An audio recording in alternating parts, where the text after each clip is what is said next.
Thank you. Welcome to the Monk debate on the global refugee crisis. My name is Rudyard Griffiths, and I have the privilege of organizing this semi-annual debate series and once again serving as your moderator.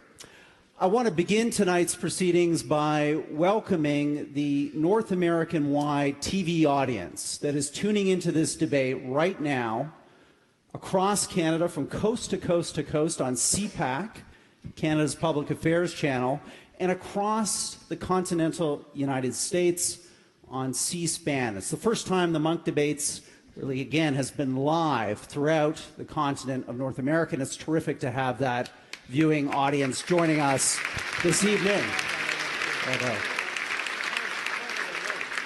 A warm hello also to our online audience. They're logging on to this debate right now on our website, www.monkdebates.com. It's great to have you as virtual participants in tonight's proceedings, and terrific to have readers of the Globe and Mail, our print media partner, joining us also online. We've got an online poll going tonight. Be sure to participate. Be sure to be part of our online interactive discussion. And finally, hello to you, the over 3,000 people who've once again filled Roy Thompson Hall on a Friday night to capacity for yet another Monk debate. All of us associated with the Aurea Foundation, we thank you for your support for the simple idea that this debate series is dedicated to. That's more and better public debate in the public square. So bravo, ladies and gentlemen. Thank you for being part of tonight's conversation. Now, our ability, debate in and debate out year after year, to bring some of the world's sharpest minds and brightest thinkers here to the stage at Toronto's Roy Thompson Hall would not be possible without the generosity, the foresight, the creativity of our host tonight. Please join me in a warm appreciation of the Aurea Foundation and its founders, Peter and Melanie Monk. Bravo, guys.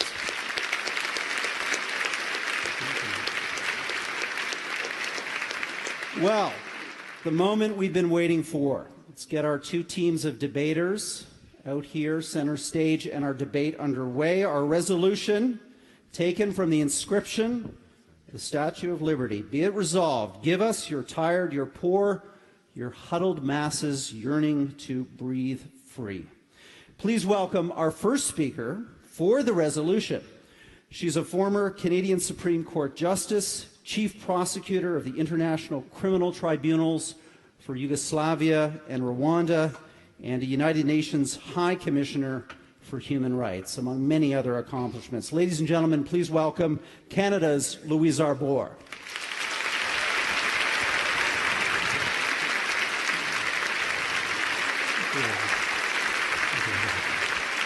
So glad we could do this. Thank you. Now, Louise's teammate is an internationally acclaimed historian, cultural commentator, and art critic. Please welcome big thinker Simon Schama.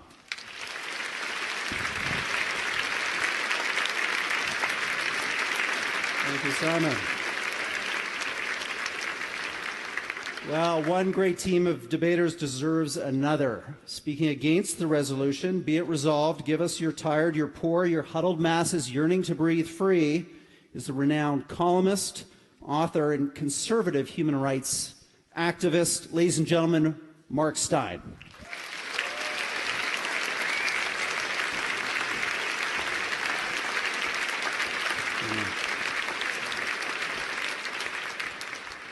Well, Mark's debating partner is the leader of UKIP, the United Kingdom Independence Party, and a member of the European Parliament. He's here tonight from the United Kingdom. Under his leadership, UKIP won almost 4 million votes in the 2015 national election in the UK. Ladies and gentlemen, please welcome Nigel Farage.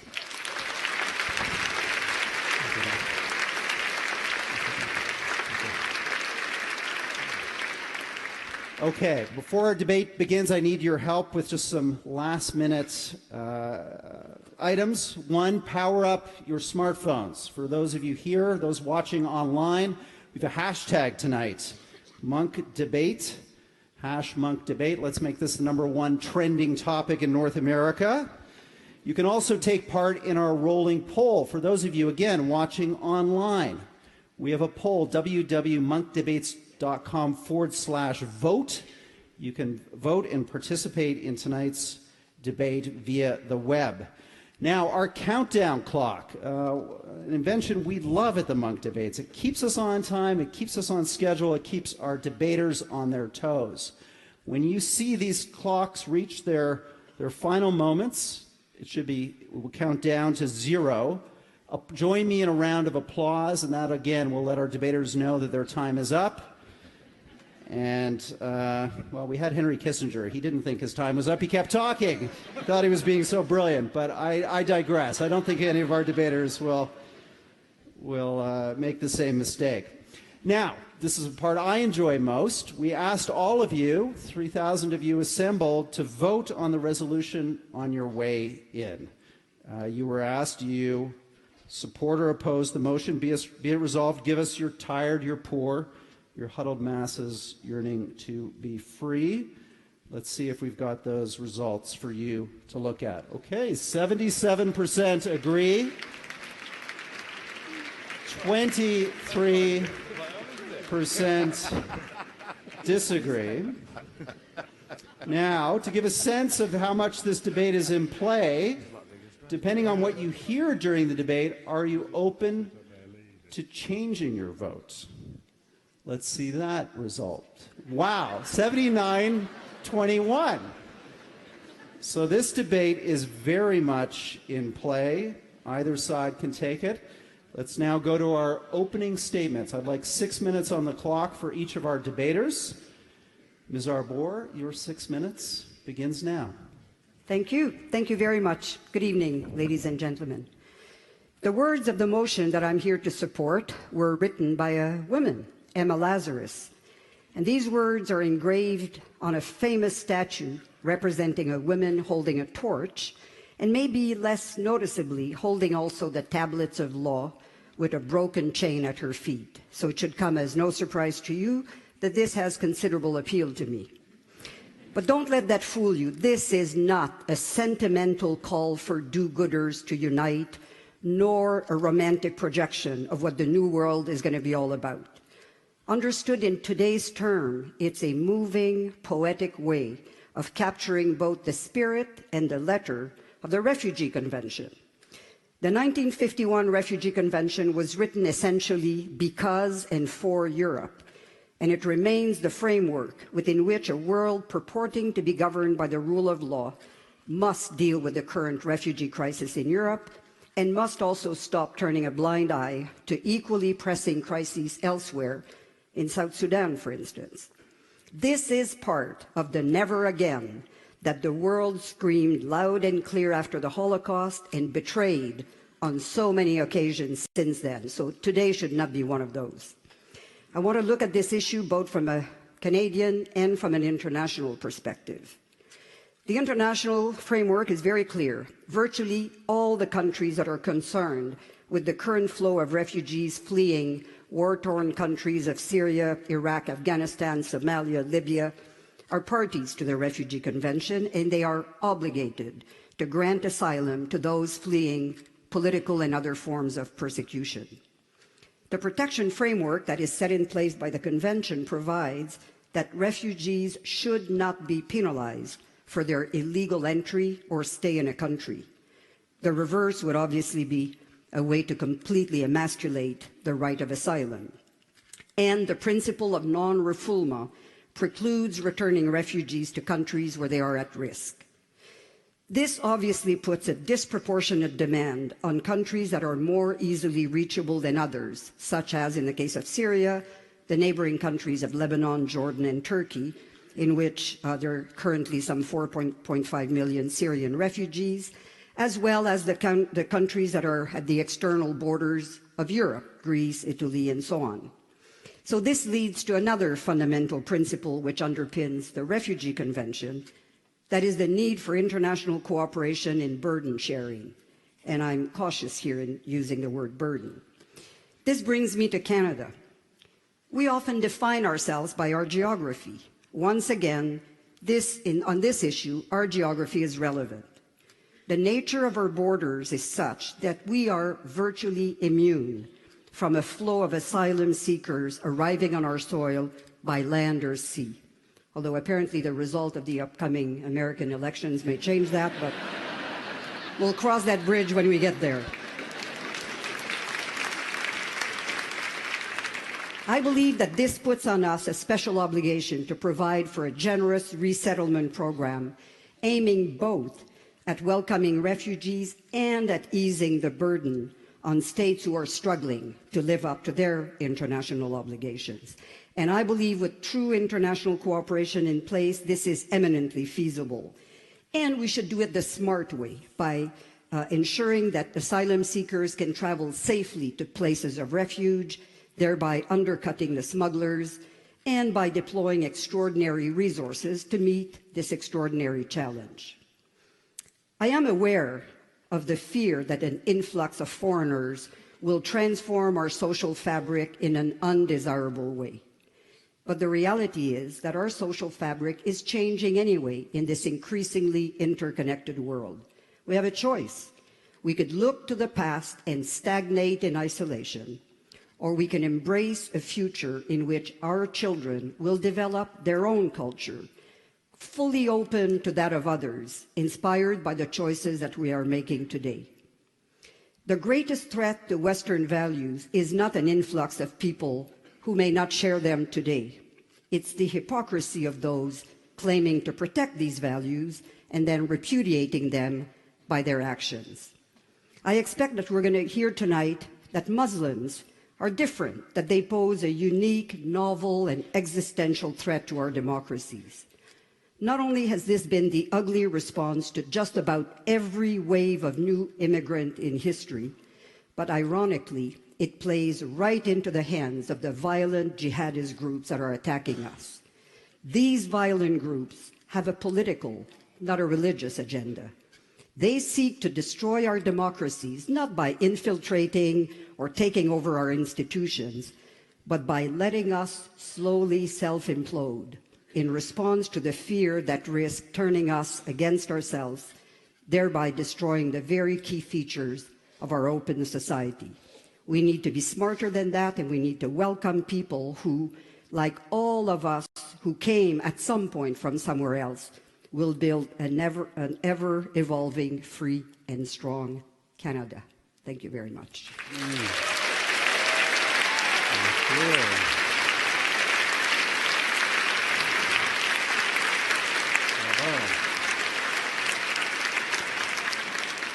Time still on the clock. So, Mark Steyn, you're up next. Your 6 minutes begins now.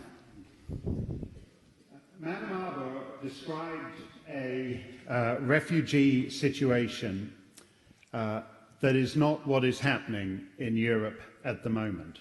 The great question before us tonight is whether the huddled masses on those teeming shores are really yearning to breathe free, or whether they're simply economic migrants who want to avail themselves of the comforts of advanced societies, as we all would.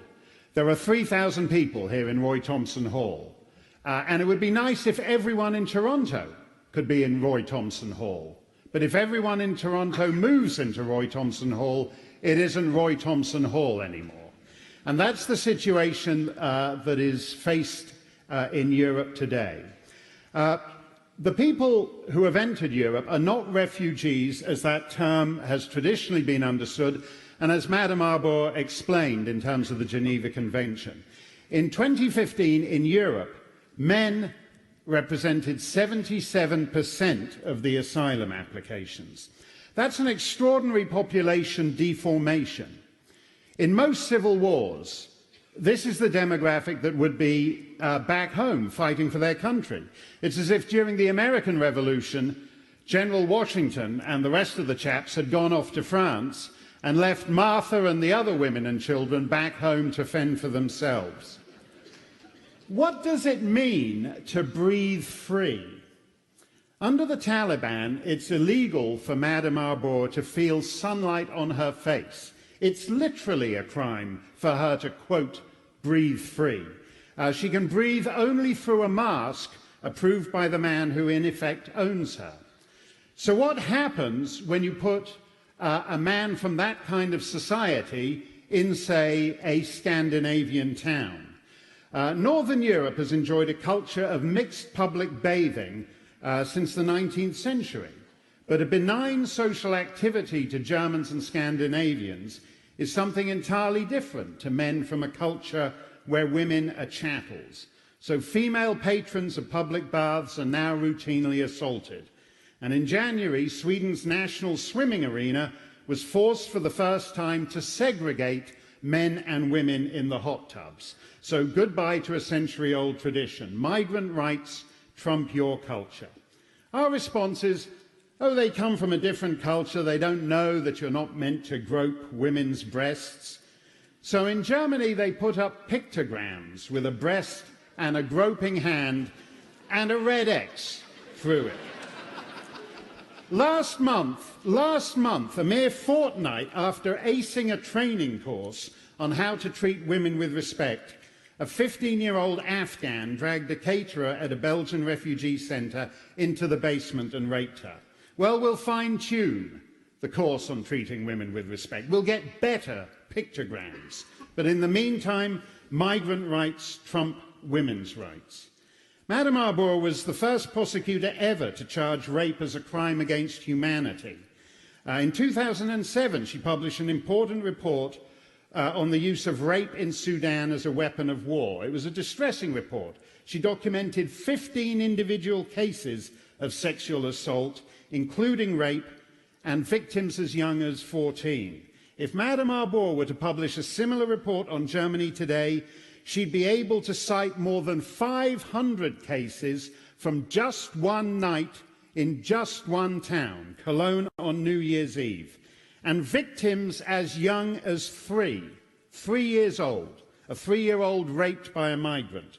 A 7-year-old girl was gang raped by 5 migrants in Hamburg just a few days ago. On Wednesday, a schoolgirl was gang raped on the ferry from Sweden to Finland. Migrant rights now trump children's rights. What a pity Madame Arbour's successor at the UN isn't interested in producing a report on that rape epidemic. The police chief of Vienna has advised women that it's no longer safe to go out unaccompanied. Migrant rights trump the right to freedom of movement. It's easy to shrug, oh, well, it's just a few disabled kids, just anecdotes. So forget the anecdotes and run the numbers.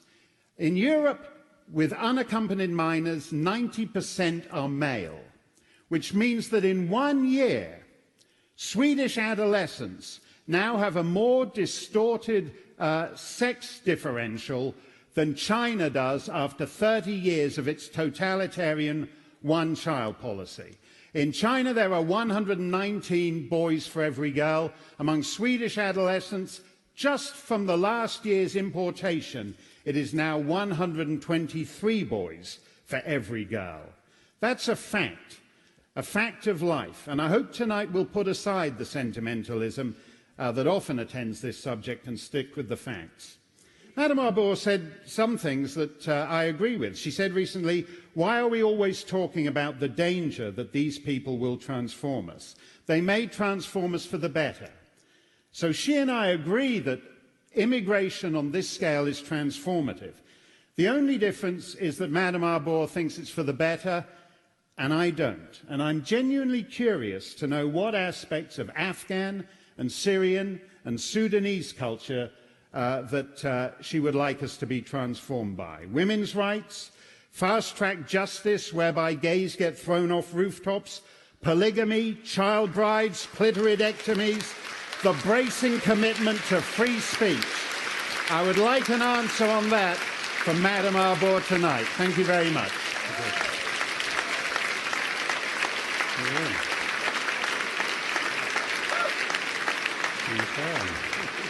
Simon Schama, over to you.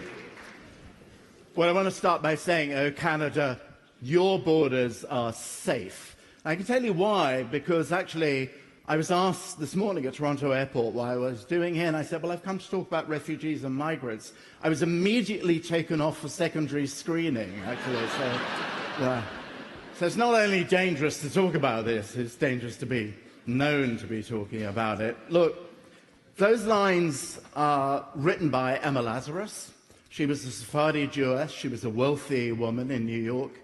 And she wrote them in 1883 after looking at the victims of Russian pogroms who come to America and having suffered horrendous atrocities committed against them in Kishinev and Odessa and Elizaveta and saw them on Ward's Island. And she didn't make a distinction between economic migrants. By the way, your number is wrong. It's not 77%. We know from United Nations agencies and the Pew it's 61%, and that's a significant... this is an uninterrupted moment. We'll have rebuttal time afterwards. I know radio hosts don't usually like that, but that's the case. She did that because actually when you are fleeing from a place of cruelty and atrocity, your house has been blown up, your whole possibility of livelihood has been taken away from you, your children have no food, no medicine. What are you exactly? You're terrifyingly running away from catastrophe, and the vast numbers of Syrians who displaced, 4 million of them internally displaced, as those who are escaping the hell of Libya and Somalia and Afghanistan are fleeing exactly the monsters of Islamofascism that Mark accurately describes. They are not their friends, they're not their secret co-conspirators. They're horrified, they're trying to get away from that culture. Now, it's fine to say, well, in those days, and as the reason actually why the lines from Emma Lazarus' New Colossus were not immediately put on the Statue of Liberty, they were only put there in 1903 as a result of the efforts of her friend, Georgina Schuyler, was because at that very time there was a ferocious agitation on the part of something called the Immigration Restriction League and its British equivalent called the League of British Brothers, all of whom said the unwashed, the filthy, those who do not share our language, our religion, our values, are about to destroy the white race. Madison Grant wrote a book called The Suicide of the White Race. Tom Watson, the populist, described the millions of distressed as the scum of creation. Nonetheless, the United States, as an honor to its tradition, set out in Krevker's What is an American in 1782, admitted 5 million of those refugees between 1880 and 1890. And the argument will be made that, well, in those days, democracy was more confident. I agree with you, absolutely, about that. It was. It was more articulate. It was less defensive. It was more forthright.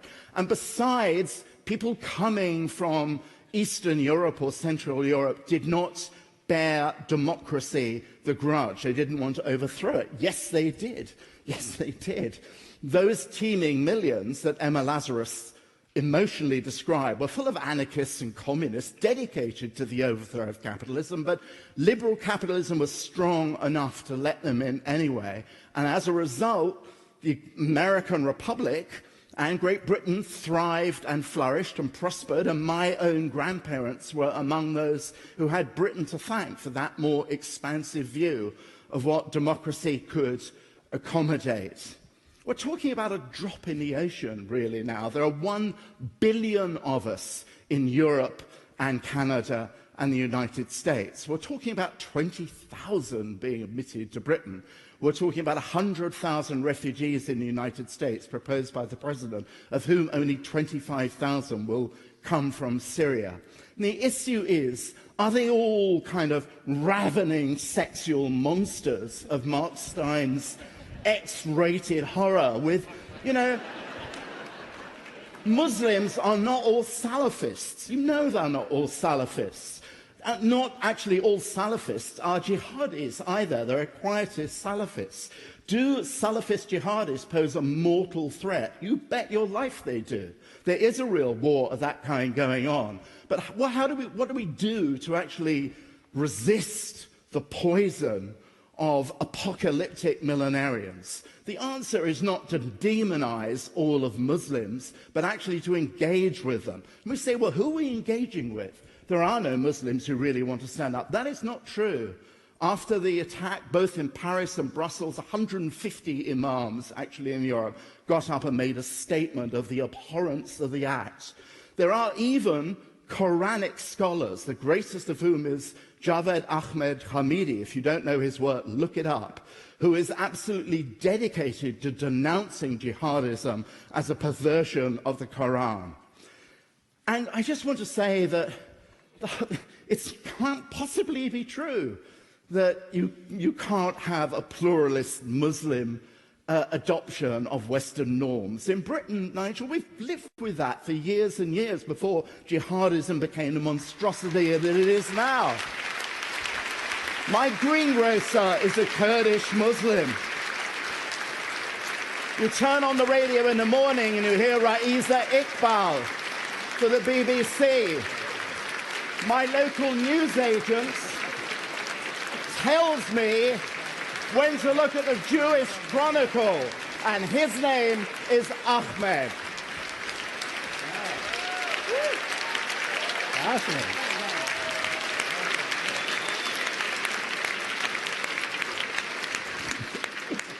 Nigel. Well, thank you, and good evening, everybody. If we're going to discuss the global refugee crisis, we better use the EU as a case study. But we must start by asking ourselves, what is a refugee? Now, I speak as a family of refugees. We were French Protestants being burned at the stake for our political opinions, something many in Westminster would perhaps like to bring back today, I'm sure. And I come from a country that is, I think, there is no country in Europe that needs lectures about looking after refugees. The Brits have done it better than anybody else. We've done it with Jewish people. We've done it with Ugandan Asians. But what is a refugee? This 1951 convention that we've just talked about earlier.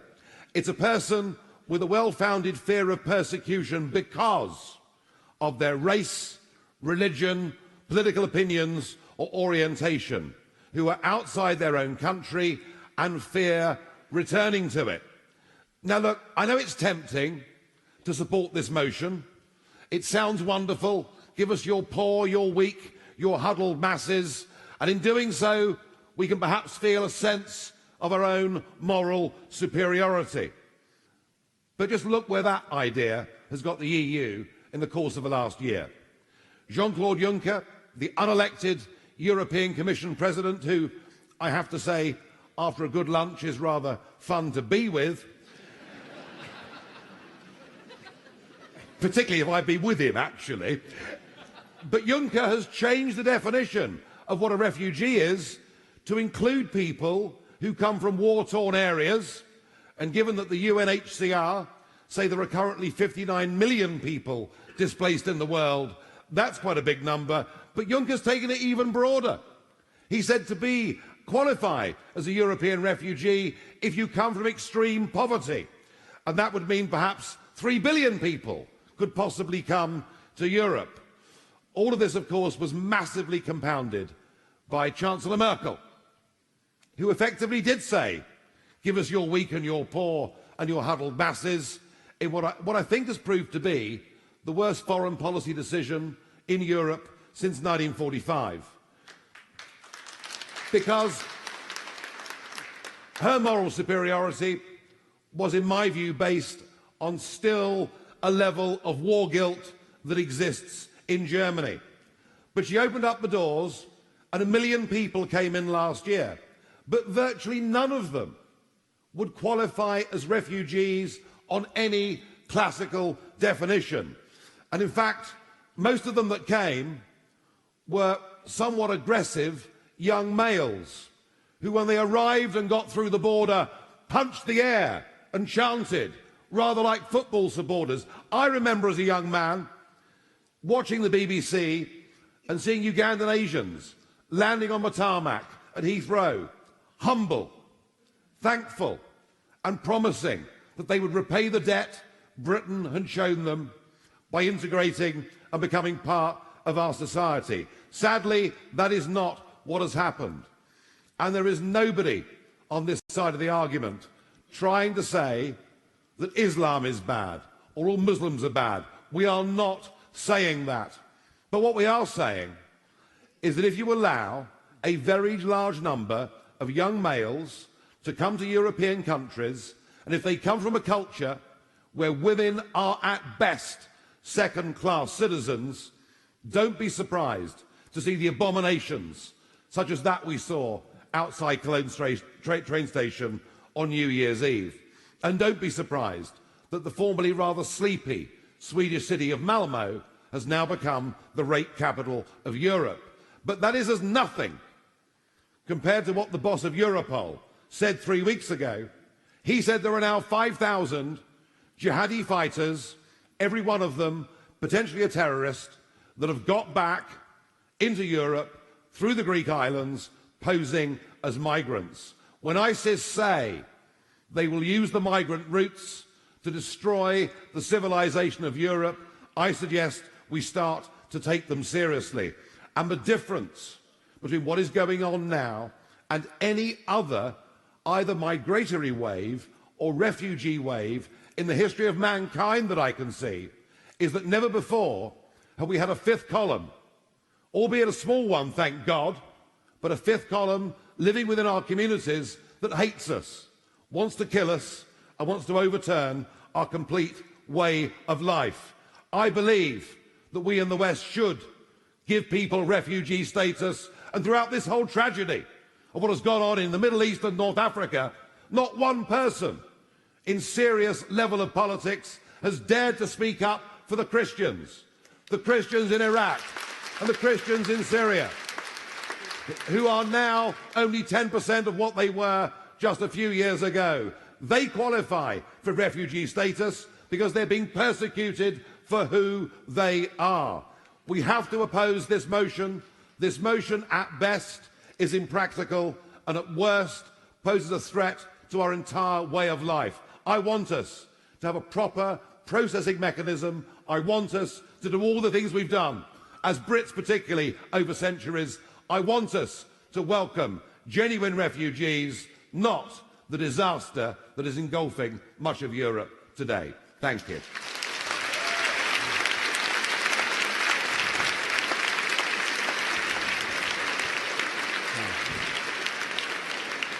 Very strong opening statements from the group, so thank you. We're now going to go into timed rebuttals so we can get some quick reaction from each team. Ms. Arbour, we'll put 2 minutes on the clock for you. Give us your reaction to what you've heard from the other side. All right, two issues. First of all, on the definition of refugees.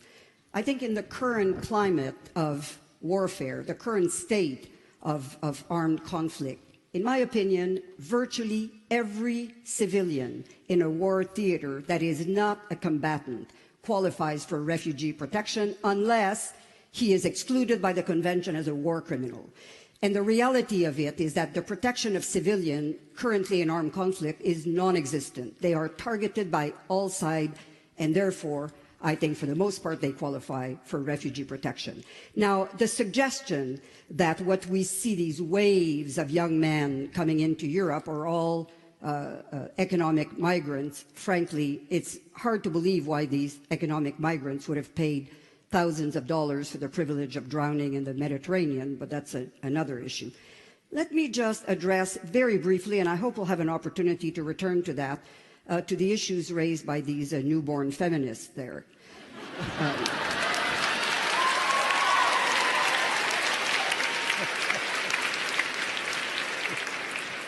And I see the clock running, so I reserve my right to flesh out these ideas a little more deeply, but I can assure you that for those of us feminists who came, certainly the women of my generation, from a cultural, political environment in this country in which religion dictated most of our rights and privileges, we've managed to start occupying our place in public life, not by pushing and trying to exclude others, and certainly not by espousing as champions people who have that kind of ideology. Thank you. Okay. I want to hear from the pro team back to back. So Simon, let's have your rebuttal, and then I'll come on to Mark and Nigel. Oh, okay. Yeah, I was just struck by how obsessed with sex these two guys are, really, actually. It's a bit sad, really, actually. I don't know. I just want to make the point that if you really think about actually the places, from Afghanistan, for example, or Libya, or of course Syria, where most of the migrants are coming from, actually, it's extraordinary to think that they're really just interested in a moment of possible upward social mobility. Those are all desperately brutalized, collapsing states from, to me, from which actually there seemed to be no possibility of normal life. It's very, and the notion that, first of all, I dispute those figures about actually the 77%, as I say. And it seems to me, if you're actually a family in terrible distress, and haven't we all seen, as Louise mentioned, dinghies and rubber crafts full of children, as well as, with their elder brothers and fathers. So families are desperately trying to make it, often at the cost of their own lives. But supposing actually most of the people, who are coming over, more than half are males, and this fits with the fact that more than half of those in displaced horrible camps like Atmar, where there are 58,000 people stuck there in Syria with desperate shortages, no sanitation, shortages of food and medicine. It'd be logical to send your brothers and uncles and the men to see that's how it was actually in the 1880s and 1990s. And all of those men arriving weren't arriving with the purpose of upping their rape score either. Simon, we're going to have lots of time in the cross-examination to get into these issues, but I want to come over to the other side and Mark Steyn, get your quick reaction to what you've heard. Hey, I made a decision tonight that I wasn't going to do funny stuff. I was going to be deadly serious, and I'm slightly amazed at our colleagues' ability to get big laughs on gang rape.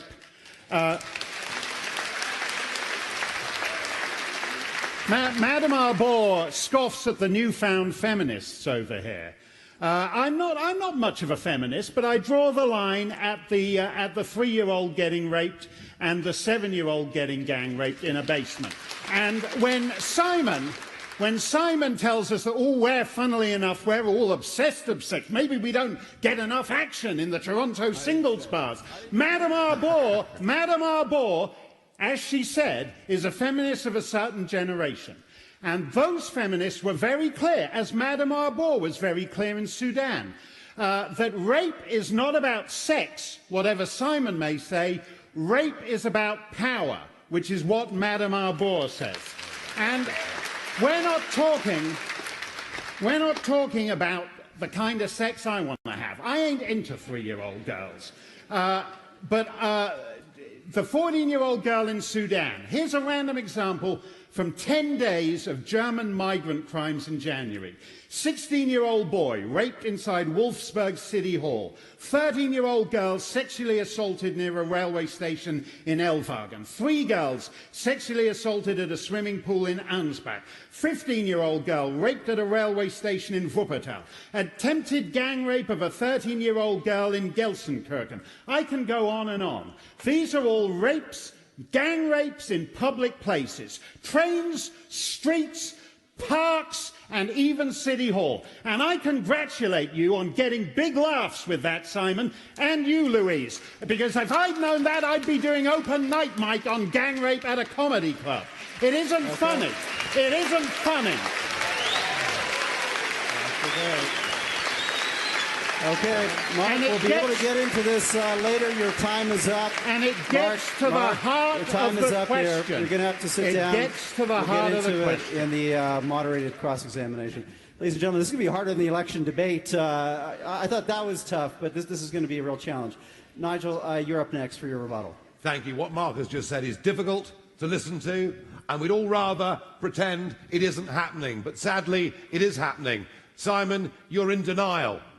I'll tell you what's sad. What's sad, and you'd know as an historian, is that 100 years ago, the women went into the factories, earned their first decent pay packets, went to the pub, got the vote. We've lived through 100 years of female liberation and emancipation, and now we have the mayors of towns in Germany and in Sweden and in other parts of Northern Europe telling women not to walk out after dark on their own.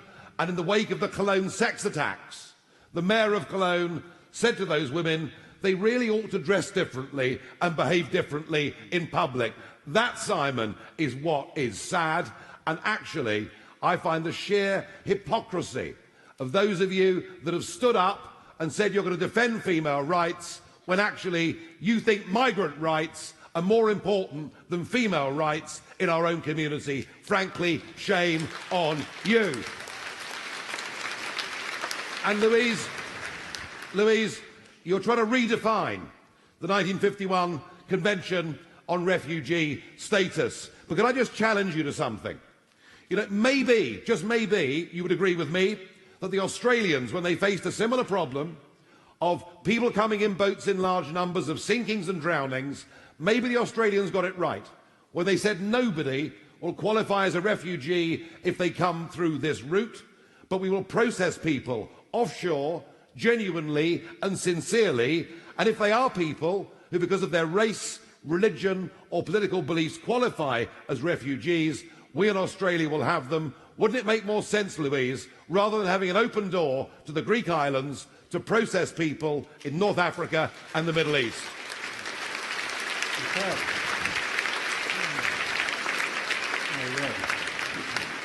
Now we're going to move on to our moderated portion of the discussion. We'll get into some of the issues that have been raised to date. It's been a hot exchange so far, and I want to give Louise and Simon an opportunity to respond to that latest rebuttals we've heard. And Louise, because you were mentioned last here by Nigel, let's have you respond first. And maybe specifically to this idea of whether Australia, very different than what's happening in Europe, is a model that should be considered. Yeah, well, Nigel, it will come as no surprise to you that I can't think of much that I would agree with you on tonight. This is not one of them. Australia is hardly a model of compliance with the Refugee Convention. I mentioned before one of the key features of the Refugee Convention, and bear with me for a minute.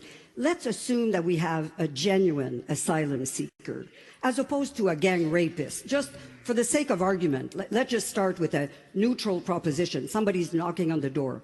The Refugee Convention assumes that this asylum seeker will have to flee his or her territory, probably by non-legal means. That's why we have irregular people. They enter either with no documentation or through means, because there are no open channels for these people to escape their predicament.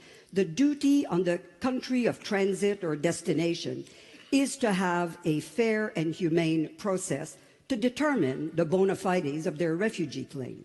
And Australia exporting that responsibility in the same way, actually, that the United States, not on refugee issues, but it's exporting to Mexico its processing of migrants who come from Latin America.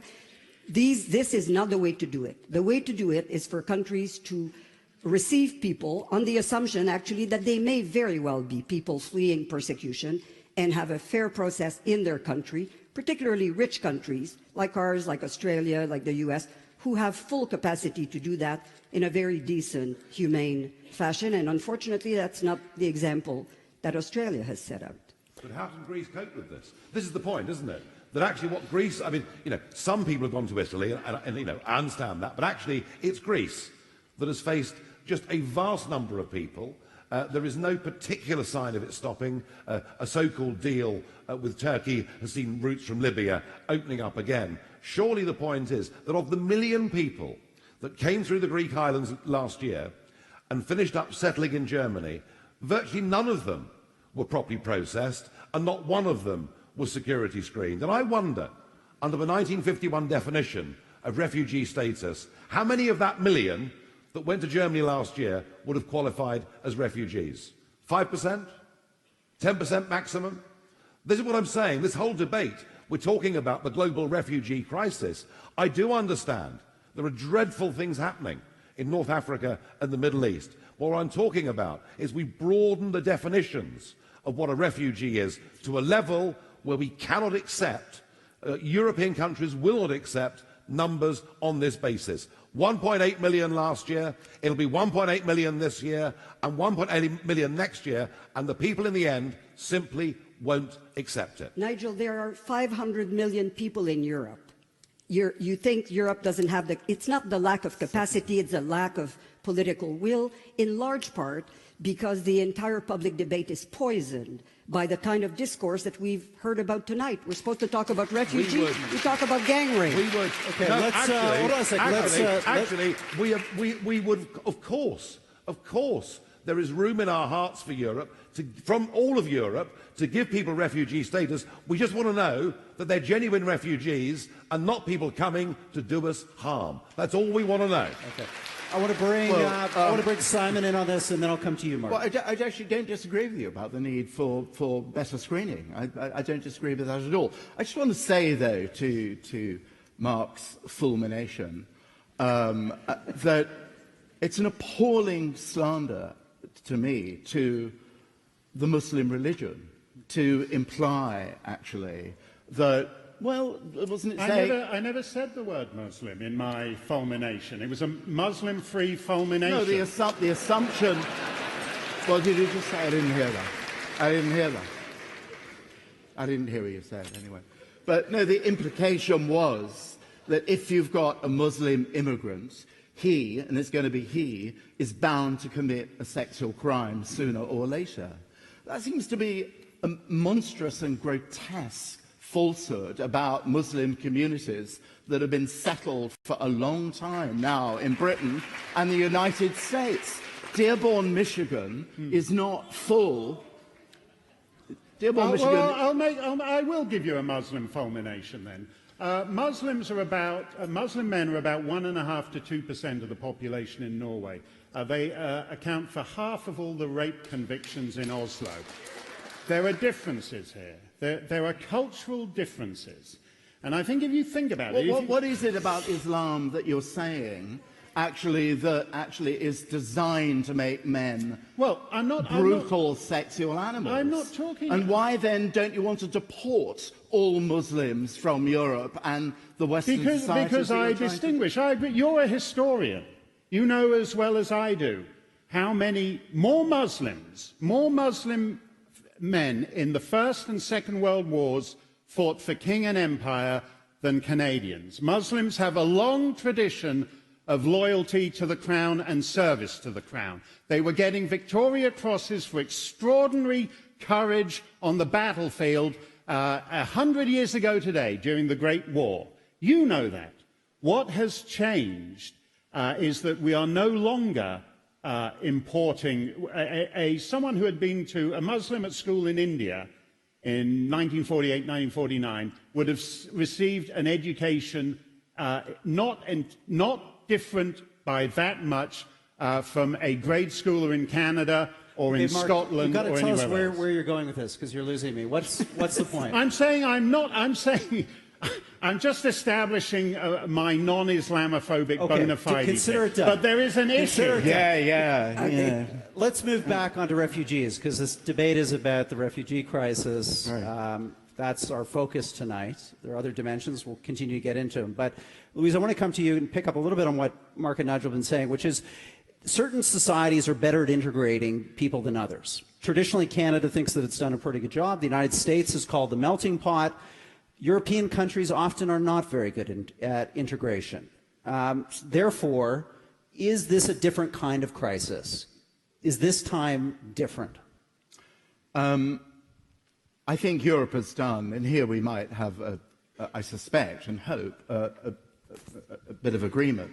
I think Europe has done a pitiful job at forthrightly defending the virtues and moral decencies and political traditions of Western pluralist, liberal capitalist democracy.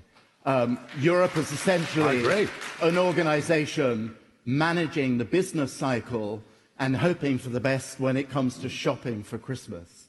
And that is an abject surrender. If we are ever going to make any headway against militant apocalyptic Salafism, there has to be something to offer the refugee population, whether they're, wherever they come from, whether they're from South Sahara Africa. And it's as though that wasn't part of what we need to do. We need to be less defensive, less mute, less muffled. They should be reading Locke and Milton and Mill and, making that tradition as passionately important and a stake in citizenship is as important as screening and putting up walls and, having decent counter-terrorist intelligence. I don't know, maybe... I agree with you completely. Yeah. We have been abject, pathetic. We've lain prostrate on the floor. We've allowed people to come in, change large parts of our communities, our cities, and nobody amongst our leadership, and this is not about getting religious in government, but no one's had the guts and the courage to stand up for our Christian culture, because that's I don't want to who hear we Christian. are. Because I don't want to hear Christian. I happen to be Jewish. Well, there was nothing. Well, we come from. Well, as you well know, it is a Judeo-Christian culture, right? And that is our culture. There's no such thing as Judeo-Christian culture. As soon as you either believe Jesus is the Messiah or you don't. As soon as I start to talk about real values, you shrink into your shell like everybody else, don't you? We have our Judeo-Christian culture. We have been gutless and weak in defending it. But the real problem here is we can talk and we can look back at various migratory waves, various refugee waves, and the problem is this. Mark isn't suggesting that Islam's a bad religion. I'm certainly not suggesting that, but I am saying that what Wahhabism has done, funded by the Saudi Arabians, has been a cancer within Islam. Absolutely all right? agree. And, the 1974 boom in the oil price has led to so much of what we're all suffering. But here's the problem, and here's why we're nervous and we're cautious about opening up our doors to untold millions of people from those countries. It is that never before, integration may have been difficult, but never before have we had to live with the fifth column, living inside our own communities and our own country that want to kill us, blow us up, and change our way of life. And I'm arguing for having a sensible refugee policy, but we must be able to screen people before they come to settle in our countries. Okay. Surely that's just plain common sense. I'm going to come to Louise on this point, and then I'll go to you, Mark. Well, the first thing, again, we have to be very careful not to exaggerate. I think that's exactly the trap, is to exaggerate the sense of danger and fear that this idea of infiltration can generate. A couple of things. If we had assumed that most Italians coming to this country, for instance, would be members of the mafia, or most Asians would be members of triads, I've said that a million times, we would have closed the door.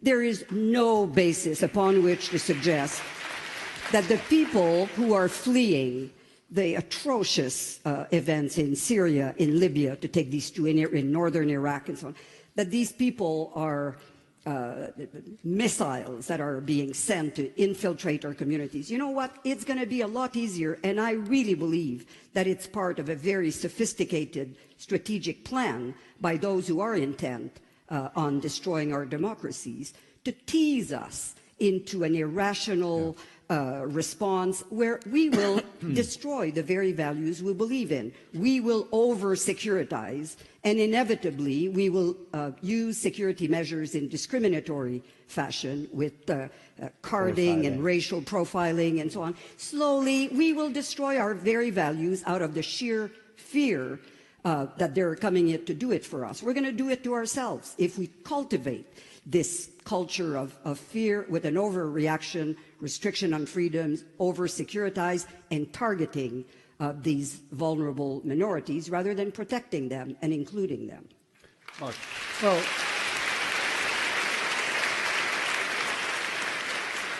Well, we are getting to the meat of it now, and the question is, people talk about European values, British values, Canadian values, without ever defining it.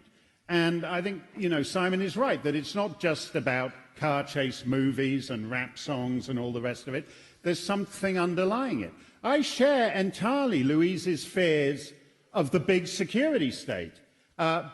because I like to write and I like to say what I want. And my writing wound up in front of 3 human rights commissions in Canada. So I certainly don't want to see the Europeans erect a bigger security state with less free speech than Canada has. I would hate to see that. But the reality of this situation is that if you look at what happened with the Charlie Hebdo slaughter in Paris a year ago, and then look at the polls of the Muslim communities afterwards, they don't want to put a bullet in a cartoonist. They don't want to blow up the Brussels airport. But there is no commitment to traditional Western understanding of free speech. And as Simon says, we don't teach them it. We don't assimilate them. You have to have something to assimilate with.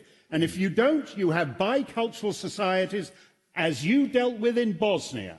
Bicultural societies are always fundamentally unstable. Sometimes more or less benignly so, like Northern Ireland, sometimes genocidally so, as Louise can tell you, in Rwanda. But if you don't assimilate these people coming in Europe, then you will have bicultural societies, and they will tear Europe apart. Hold on. Mark, I assume it's been a long time since you've lived in Toronto. Is that a fair assumption? Have you seen street signs in languages you can't understand? This is the city we live in. We're not scared. No, this is a This is.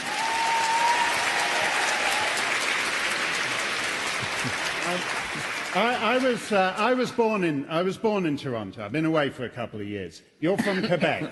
You're from Quebec. So you know as well as I do that the differences between Quebec Francophones and Ontario Anglophones are footling in the scheme of things. Yet 20 years ago, a majority of your fellow Quebec Francophones voted that they didn't want to be in the same country as these guys. And you're saying that somehow... Talk to him about that. You're saying that somehow in Germany or in Sweden or in Molenbeek, the Islamic Emirate inside of the Kingdom of Belgium, 25% of the population of Brussels is Muslim. You're trying to tell us that they will be more fundamentally stable and secure than Northern Ireland? Well, I think the divisions in Belgium, they don't have to wait for anybody coming out of that country to have separatist tendencies. They have very I lived in Belgium, in Brussels, for 5 years until recently. So they don't need anybody to come from any stan to have identity I know. My mum's difficulties. Flemish. I know about that. Exactly. Well, England's fairly united. I mean, Scotland, not always, I would agree. But England's pretty united. But the point Mark's making is very interesting. We have actually got now, within England, the growth of a parallel society. 80% of Muslim marriages in Britain are not recognised under UK law. They're conducted under Muslim law, which, of course, gives the women far fewer rights than they would have under UK law. We now have 83 Sharia courts existing in England. We now have tens of thousands of cases of female genital mutilation taking place every single year in England, which we think of as a country perhaps not with as big a problems as some of the others, and yet there's not yet been one prosecution within our system. So Simon and I have got some degree of agreement on this, that the law has to be, equal, applied equally to everybody. We mustn't be scared of applying the law equally to ethnic minorities. If we are, we're storing up massive problems for the future. But Louise, I'm sorry, you're trying to compare some of the concerns that we've got on this side of the debate with previous migrations. It's not an exaggeration, the word you used. It's not an exaggeration, unless you think the boss of Europol is wrong. Should we be concerned when he tells us there are 5,000 jihadists, stroke terrorists, that have come into Europe in the last 18 months through the Greek islands, posing as refugees? Should we be concerned? You bet your life we should be concerned. Only 8 of them killed 130 people in Paris. We have a problem here. Get out of denial, please. Yes, but...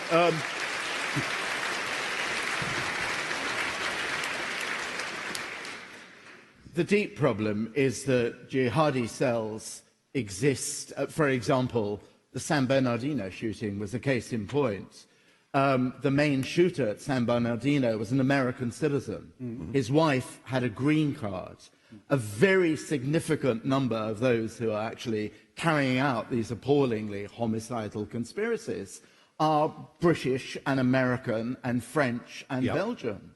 Now, you know, again, I think we're agreed that there's an appalling degree of criminal negligence on the part, particularly the Belgian authorities, in not noticing when somebody's deported from Turkey to the Netherlands and is known as a terrorist, not actually picking that information up. But if you're going to do something about homegrown Salafist jihadism, you have to engage with the Muslim community, not demonize it en masse. You actually have to welcome the work of the Quilliam Foundation. Yeah, well, I do. You have to start from the assumption, not from the pessimistic assumption that all, you know, Muslim immigrants or refugees are necessarily going to constitute a fifth column, but the possibility, at least, that they can lead active, decent lives of citizens. I don't disagree with you about the horror of genital mutilation and honour killings. Those should be prosecuted. Simon, you're absolutely I'm right with you about on that. this. We You're have right a problem about that. already within our countries. What I'm urging is we don't have a complete open door to all the huddled masses, so we make a problem that we already have even worse. That's the point. Yeah, I know. That's I the point agree of with you this about debate. screening, but that's already gone. That's already gone. The EU-Turkey agreement is going to return, you know, vast numbers who land in Greece. Although I want to say, And then how many let of you out 77 there, million and I Turks just want to join the add EU. a piece. Pardon? And then let 77 million Turks join the EU and have free movement. It's hardly a victory, is it? No, I'm not. I mean, if that's a suggesting victory, I'd hate to see what a defeat looks no, like. I'm Right not here, Riley. suggesting- No, it is incredibly ironic. Simon's point is right here. When you've got second and third generation Belgians and Frenchmen and Germans and Britons and Canadians going off to join ISIS, blowing up Paris, blowing up Brussels, that ought to occasion a certain modesty among us, that our skills at assimilation, at inculcating our values, are not as awesome and all-encompassing as they were in the 19th century. And the answer, when second and third generation immigrants are blowing up the airport, that suddenly that's the reason to accelerate immigration from the same source, is very bizarre. In what sense are these people Belgian? Well, you know, what sense is Raisa Iqbal British? She's fully British, right? Yes, she's fully British. And she happens to be a British Muslim, Yes. right? I worked how more years ago British can with- you get than doing, you know, the BBC World Service? Yeah, I worked with Zainab Badawi at Channel 4 in Britain. I've got no problem with that. But that's my point. Holding a passport does not make you Canadian and does not make you Belgian and does not make you French. I agree. I think what, you know, what maybe we both want to see is some way, but this is the difference between us, I think, actually. What I think and Louise want to see is, because, as Louise said at the end of her remarks, we're already a globally interconnected world on a shrinking planet. There are those of us who essentially are possibly naively optimistic humanists who think it not impossible to be an Orthodox Muslim and a good Canadian or a good Brit, a good Democrat at the same time. And for that, you need to be, you know, involved and engaged to a degree which actually hasn't happened in exercises of civic education, which make it clear that you can indeed go to a mosque on Friday for Friday prayers and still be a decent, democratically participating citizen. If you go to the mosque and the imam happens to preach the destruction of the society that you're living in, bloody well turn him in. Turn him in. Mark, do you want to come back on that? That doesn't happen, unfortunately. And if you look at the Mountie statistics of radicalized mosques, you'll understand that all over this city and Montreal and Calgary and Edmonton and Vancouver, There are any number of radicalized mosques where people just sit on their hands. The thing is, that I go back to my point, Simon, that you have to have something to assimilate with. Yes. Most of the history you know, the people in British schools haven't a clue about. They don't have a clue about. They don't teach history in North American schools. My kids are in some school where it's called social studies, and they do a little bit of it, and it's always the same thing. It's Martin Luther King comes round like the number 23 bus. I actually have a movement to abolish the term. Yeah, well, good for you. I'll sign that. Can I sign you up? Yeah. I want to move on to numbers, because that's a big part of this debate. We're seeing countries, not simply in the Middle East, Turkey, 2.7 million, Lebanon, 1 million. You know, Nigel, if you look at Great Britain in terms of legally settled Syrian refugees, almost infinitesimal numbers compared to your European counterparts. What does Britain, what does Canada, what does the United States owe its European allies in terms of trying to take the pressure that you've diagnosed, you and Mark have diagnosed, is so acute within their societies right now? What do we owe them? Well, we have a problem in the United Kingdom with this, because we, having never had this before, we now have an open door to 500 million people who are European Union citizens. And as a result of that, and generally a pretty weak UK immigration policy, net migration to Britain is running at 1/3 million a year. That's if you believe the figures, which I really honestly don't. So we've got our population increasing by 1/3 million every year, 10 times the post-war average, and it's because of that that David Cameron has said he's only going to accept 20,000 Syrian refugees over the course of this Parliament. I'm absolutely certain that if the United Kingdom had an Australian-style point system for immigration, and we had net migration running at average post-war levels of 30,000 a year, we'd find room for some more genuine refugees. And I hope when we did that, we'd look at the plight of the Christians who are being massacred in Libya and in Iraq and Syria, and who, from every definition, and you shake your head at me, it fascinates me, from every definition that the United Nations has stood for since 1951, those Christians I would have thought should be guaranteed freedom and security and refugee status in the West. And so I think in Britain, and actually now in Germany and Sweden, we're actually becoming very hard-hearted because of free movement of people, because of Schengen, in the case of those countries. We're actually becoming rather hard-hearted to things that 20 years ago we'd have been happy to accept. Okay.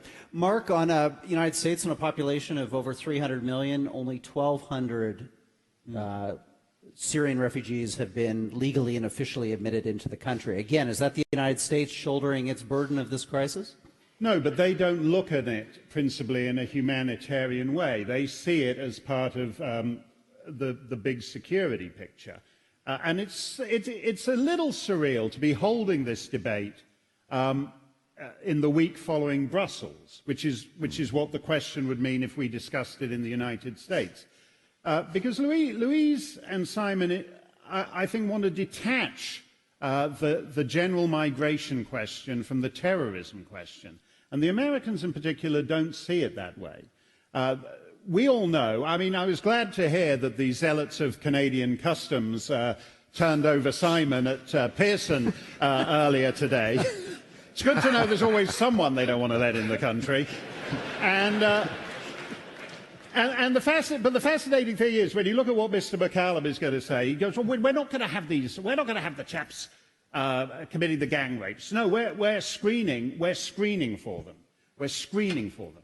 No Western government, if you have ever had the pleasure of undergoing so-called secondary interrogation, as this suspicious character did earlier today, you will know that no Western government has a clue about who it lets in. The person who committed the San Bernardino crime, as you say, she had a green card. She basically used a jihadist dating site to put together a terrorist cell. It was an arranged marriage for the purpose of committing terrorism. And she aced something, because it's money no object down south. It's not like here where there's just whatever it's called this week, the CBSA. There's just one little agency dealing with it. They've got like 97 agencies south of the border looking at this woman. She aced 5 separate tests, and she still got into the country.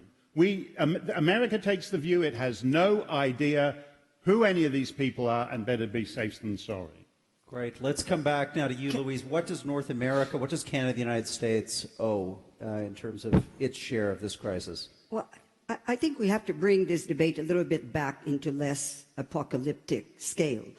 First of all, and maybe the wording of the motion, I said at the beginning, was a poetic way of capturing the spirit and the letter of the Refugee Convention. But I think we've drifted now into the movement of people, in fact, which are for the most part unregulated by international law, international treaty.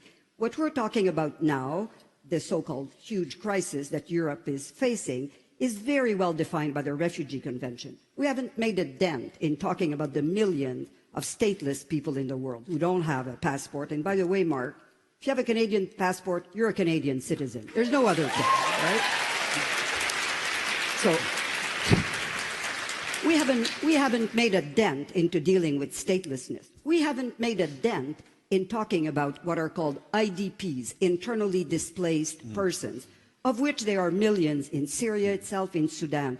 These people are stuck in their own country against a predatory government. We have no framework to deal with them and to help them. What we're talking about are people running away from oppression, and frankly, we have to assume, when you consider immense risk that they're taking to flee, that at least the majority of them are bona fide refugee applicants. And then we have to process it. So we're talking about a very small numbers. When we say millions, it's millions knocking on the door of 1 billion people, if you put Europe, North America, all the world's capacity of the wealthy nations together. The key, I believe, is international cooperation. There's no reason Greece, which was having a lot of financial problems itself, should have been stuck with bearing the largest burden. The European partners and the Western countries generally should have stepped up to the plate, and I think Canada should still do so beyond the already generous signal that we have already sent. We have the luxury, actually, in Canada, of doing a full pre-screening. They don't row into Canada. They sit in refugee camps where we have months and months through UNHCR to do pre-selection processes. With the luxury of these processes in place, we should be doing tons more. But then everybody has to work in that direction and stop the exaggeration, not the non-existence of security risk. I'm not saying there is zero risk, but to blow it up to such an extent that we start talking about erecting walls with barbed wires, I think this will be actually a stain and a shame on our generation if that's our response. Okay. We're coming to the end of our cross-examination period, but Simon, I want to give you the last word in this segment, and then we'll go into closing statements. Oh, I just want to really echo what Louise said, and I just want to say just a quick piece of information that came out today. A report from Amnesty International, which casts a very long shadow over the Turkey-EU agreement, if that's going to happen. And the report from Amnesty International, which is very, very credible, by the way, says that Turkey has been forcibly deporting refugees, Syrian refugees, back to the war zones from which they've come, and which is a horrific thing to contemplate, if true. The Turks have denied this, but there seems to be a very substantial amount of evidence, and it throws the issue back to the place perhaps we should have spent more time on, as Louise suggested, that there is this kind of universe of misery and suffering, especially 1 in every 3 displaced person in these hellish camps in Syria, some in Jordan and Lebanon, are children. And we have to really think about their plight rather than obsess quite so much on jihadis and rapists in German cities. Very good. Okay. It's time now for closing statements. We're going to proceed in the opposite order of our opening statements. So, Nigel, your 3 minutes will go up on the clock, and you have the stage. Thank you. Well, thank you, and thank you for a very civilised debate. We started off with 77% against our side of the argument, which compared to the odds I'm against when I'm in the European Parliament, strikes me as being quite a good start. I've tried tonight to make the point that I do think it's beholden upon people in the West to open their hearts to genuine refugees, people who are in fear of direct persecution, imprisonment and death because of their race, their religion, their political beliefs, indeed their sexual orientation. I've tried to make that point, and I've no doubt that America and Canada could do an awful lot more than they're doing. I've no doubt about that when it comes to refugees. But it's Europe that has faced the front line of this over the course of the last 18 months. And what we have done is we've thrown out of the window our classical definition of what a refugee is, and we broadened it to anybody coming from a war-torn area or, frankly, anybody coming from a poor country. What Mrs. Merkel did, clearly, was irresponsible, damn stupid, and is a price that Germany will have to pay for many years to come. Just opening up your doors and not being able, in a modern world where we do have a genuine terrorist threat, and yes, it's about 2%, probably, of the Muslim communities that are coming into Europe. But if only 8 people can cause all that misery in Paris and half a dozen what we saw in Brussels, we have to be careful, we have to have security checks, we have to process people offshore and make sure they're genuine refugees. And I've tried this evening to challenge the other side to see whether they would agree with me that the Christians who are being crucified and massacred in the Middle East should qualify for refugee status. And I've not had one positive response from the other side on this at all. And this, ladies and gentlemen, is the point. This motion, you cannot support this motion. It is idealised nonsense. It doesn't make sense. What we need to have is a sensible, proper, common sense refugee policy to help those who are in peril. But just to open up our doors, the way Angela Merkel did, is bad news for Germany and is bad news for the West, and we need to stand up and stop such nonsense. Oppose the motion, please. Thank you.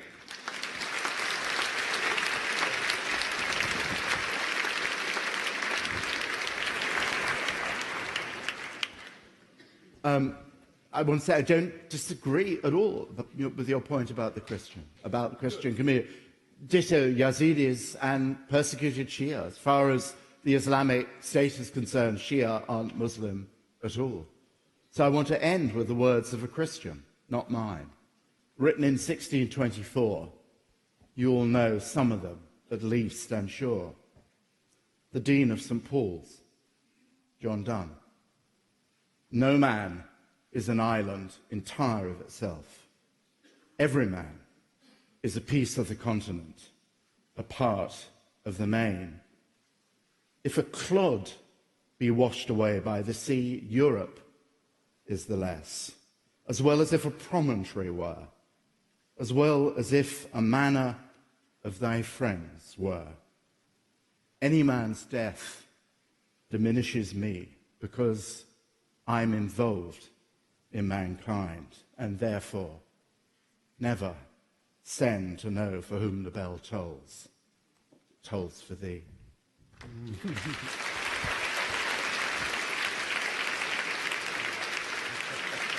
Louise, we're going to go to Mark, and you'll get the last word. Mark? Those of us on the stage and many of the more distinguished persons in the auditorium tonight lead privileged lives. Privileged lives. We jet off to the European Parliament in Strasbourg, to BBC television studios, to the transnational bureaucracy in Geneva. And it's easy from 30,000 feet to think that what's going on below us is swell. We will never have to live in Molenbeek in Brussels, or Rosengard in Malmo. We will never have to live in Bradford or Toulouse. We get to go to the nice places. And that should occasion in us a certain modesty when we come up with grand utopian schemes that testify to what Simon called, I think, our naively optimistic humanism. Because down there in Molenbeek and in Rosengard, they have to live with the consequences of our attitudes, of our naively optimistic humanism. We are striking attitudes. Simon talked earlier, I think, about his Kurdish newsagent, who's always a very decent chap when he hands him the Jewish Chronicle in the morning. We all know people like that. But at the same time, the political class is designing a solution to the great migrations of the world that will only end in tragedy. And I ask you not to vote for it. The more failed states that stay failed, the more failed states there will be. So ultimately, it is better for Syrians to be able to live in Syria, for Afghans to be able to live in Afghanistan, for Iraqis to be able to live in Iraq. It is better for there to be more beacons of liberty around the world. I confess, I've never liked the Emma Lazarus poem that is stapled to the bottom of the Statue of Liberty. The French gave the Americans a fabulous Statue of Liberty, and the Americans nailed a third-rate poem to it and turned it into a celebration of mass migration. Liberty and mass migration have nothing to do with each other. And often, in fact, the latter can imperil the former. And that is where Simon's naively optimistic humanism may take us. We cannot fix failed states by inviting millions of their people to move in with us. All that ensures is more failed states, more failure, and eventually, one by one, the nations of the West will join them. And then you'll really be yearning to breathe free, and there'll be nowhere to do it. Please vote against this motion.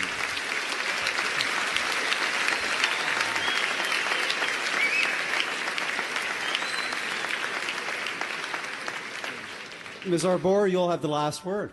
All right. Well, let me say at the outset that I don't know of any evidence that suggests that Christians from Syria or Druze or Alawites have been excluded from refugee protection. I don't know where this is all coming from.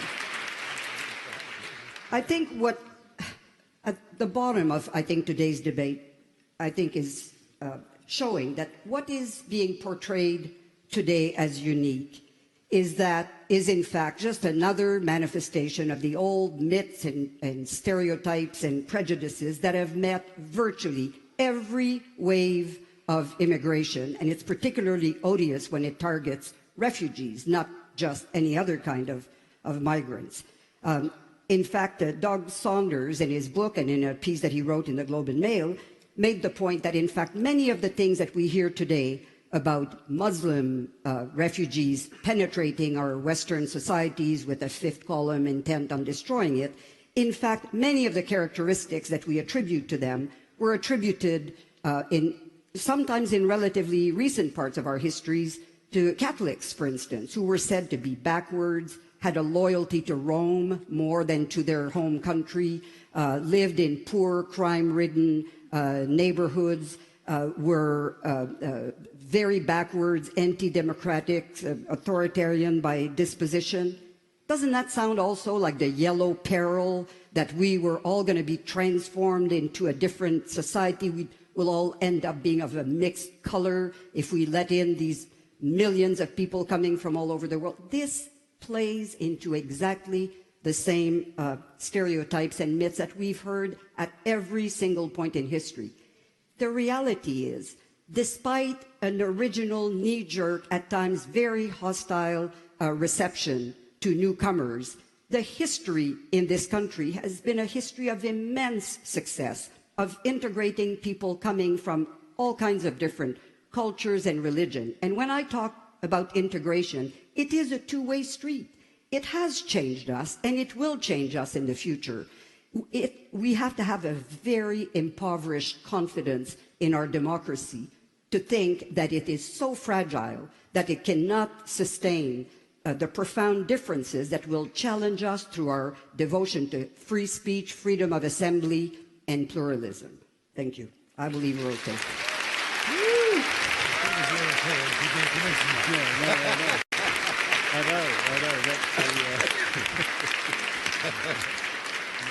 Well, ladies and gentlemen, it was a hard-fought debate tonight, and it reminds me of something that our founder, Peter Monk, has said on many occasions. It's one thing to get up and give a speech, to have the stage as yours for 45 minutes or an hour. It's something very different, what we've seen tonight. Four big minds, four big thinkers, challenging each other, putting their ideas out there, and contesting this important issue. So please join me in a show of appreciation for a phenomenal debate from these debaters. Bravo. Very well done. Very well done. Thank you.